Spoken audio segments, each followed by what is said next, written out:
Hey you guys, it's Friday! Woohoo! Everybody say yay! No, okay, no yays. Excuse me. You may have noticed after I got sick last week, I have been having some lip issues. I often do. But basically what happened is I got a little bit sick last week and just like a stomach, little, basically not even 24-hour stomach bug for me, the way my body handled it. But I did get like a fever blister over on this side, and it was really, really small, way smaller than I've ever gotten before. In fact, it was weird. It was like there was a little bit here and there was like a little bit over here too, but it was more like just like tiny little bumps. So I'm not sure if it was the same thing I normally get or something different that just came with the fever or what, but either way, this is how it's manifesting on my body. And so after I healed that, which it all healed really fast, it healed really fast, but then ever since then, and the bumps are even going away, but after that, my lips have been so dry. Like if I would have shown them when I first woke up, and even after for a while, it's taken me a couple of applications of not only coconut oil, but I put some sugar in there. So it's exfoliating all the dead skin cells off. Hi, Rocky. Hi, Rocky. Hi. What are you thinking? You want some coconut oil? Yeah, why not? Yummy. Rocky. What are you gonna do today, Rocky? Huh?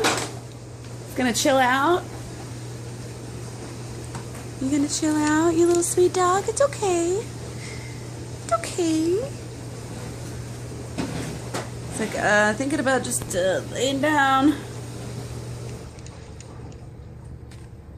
Standing on the couch, really, really, Rock? So lenient. I should tell you to get down, huh? What a freak. What a fruitcake. Are you a fruitcake, Rock? Are you a fruitcake, baby? Good to my boogers. Don't fall over. What are you doing? You just want to, he wants to get in my lap right now. I love my Rocky Bear. Such a handsome dog. Look, he's like, put that thing down. Oh, come on. How can I deny you? How can I deny you? Look at him. He knows. He knows I'm giving in. Oh, I didn't show you guys. Look. Isn't that awesome? I wish that 30 bananas a day was bigger, or, you know, that it said something, because people really have to get up close and look at it, but definitely a conversation starter for sure. So yeah, I've been doing a lot of research in the past couple days and looking into the whole pancreatitis, cancer, Steve Jobs thing, and let me tell you, vegans, don't get scared. Fructose, fruit in a natural diet, does not cause cancer. If you went to, you know, a whole group of real doctors, there we go, and you said that eating fruit causes cancer, they would laugh you out of there. And the only way that media is able to get away with saying that, it's all media, quack science, BS, if you actually look into it. And it comes from like a barely, not even a handful of studies, like 3 studies that they had cancer already in a petri dish, and they fed it fructose and glucose and sucrose, and this is really not that significant at all, because sugars are what cells use. It's just how it is. You survive only off of fats? No, because your cells won't survive only off of fats. Even if you think that you need a high fat diet, you can't survive only off of fats. Neither than cancer, but you're not going to be able to starve out the cancer by not eating sugars, because your body still needs sugars in some way, shape, or form. So even if you go on a low diet, people on, or excuse me, low carb diets, they'll be like, oh yeah, I do a low carb diet, and then they'll mean only during the week, and then on the weekends they'll go eat their ice cream and they'll go eat their, drink their beer. And so that's really funny, because it's like, no, you're actually not going to be in ketosis. You're not going to be having any of this stuff, you know, happen. You're just going to get fatter, which is actually what does happen in your life. But all cells need that. So fructose, glucose, whatever, cancer cells need it, but that doesn't cause it. That just basically explains why cancer, you know, cells survive off of us and not just float around in thin air. I mean, it's pretty basic. It's not a cause, it's not an effect.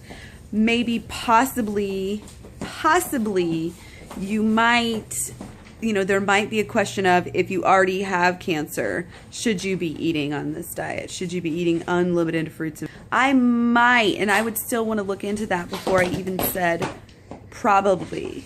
There's other ways to attack cancer rather than by just starving it. Because again, just with chemo, if you poison your cells, the cancer cells, you're also poisoning yourself. And the same thing if you try to go that route. If you're going to try to starve the cancer cells, then you're going to also starve your own cells. So you want to find something else, how to support your own cells the best way possible, which is why fruits and vegetables has always been known to be beneficial for preventing cancer. So when people say there's studies out there that say that, just know that the studies that say that eating fruits and vegetables is good for you and prevents cancer, those are actually done on people who are actually eating real vegetables and fruits and who are living real lives and yada yada yada. And the studies, like I said, that say that you know, fruit and fructose causes cancer, those are done in a petri dish on cancer that's already in the dish.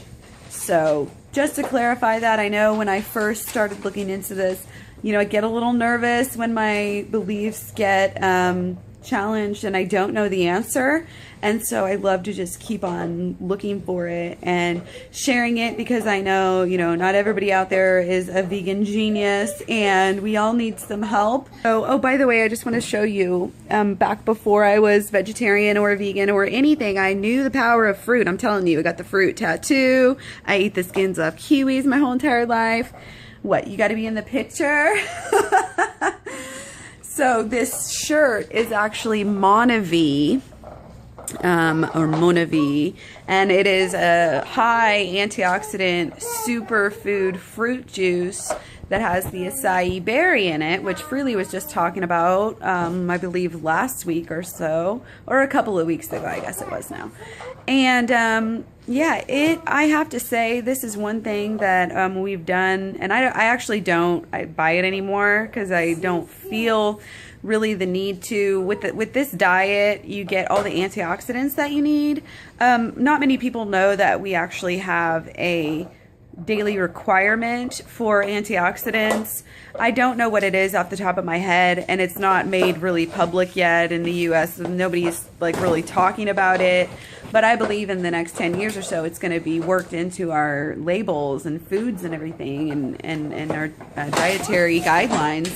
And you know, basically one little shot of this juice or 2 a day, you know, was able to fulfill your antioxidant requirement because it had all these superfoods. It was, you know, flash freeze dried or whatever, so quickly that it preserved all the acai, because acai is such a potent, you know, nutritious berry that it will go bad immediately. And so this has had the highest ORAC score of any of the you know, other juices out there, superfood fruit juices that were actually, I don't hear about them much anymore, but they were really popular a couple of years ago. But yeah, it was a really great juice, and it was so tasty. I loved taking it.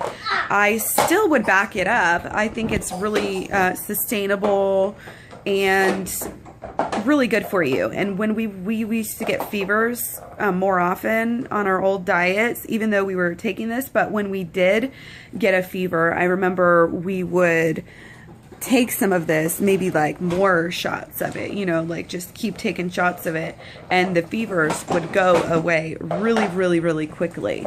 So that's just a little tip. I wanted to share that with you guys, and yeah, I will talk to you later. Have a great day.